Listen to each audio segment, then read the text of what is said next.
The Bulletproof Shoulder Complex is a length and strength style complex. For the first one, you're going to do eccentric bicep curls. So you're going to pull your shoulder blades back as far as they'll go and then slowly use the biceps to lower yourself down.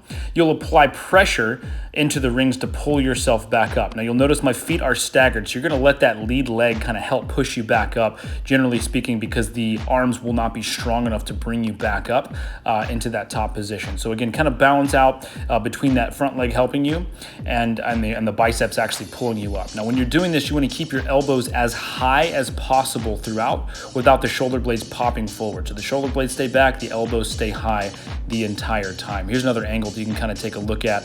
You're going to keep the belly nice and tight. Again, trying to keep those arms at the same angle, at least the upper arm anyway.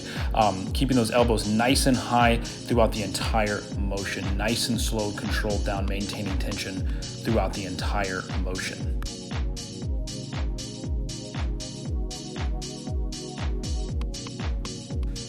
Next up will be the overhead press. Remember, we want to keep the forearms even and in line with the torso the entire time, so stay on the same plane throughout.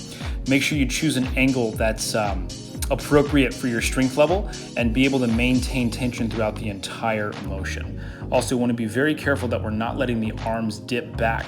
So with the elbows coming back like that, the forearm breaks the angle with the torso. So again, we want to make sure we keep the forearms in line with the torso for every single rep. Next up is going to be the lateral overhead raise or for shoulder abduction. Now for this one, again, you're going to stagger the feet because when you're in that end range position, the tissues there are pretty vulnerable. You're going to let some of the weight go into the leg. You're actively pressing into the ring as you're coming up and then trying to slow your stretch on the way down. So again, you're feeling that underarm tissue especially on this one. A lot of lat, but also a little bit into the chest as well. Make sure you keep a vertical arm and it's not in front of your face. You're going to go to tolerance for range of motion on this, so don't try to push it too far.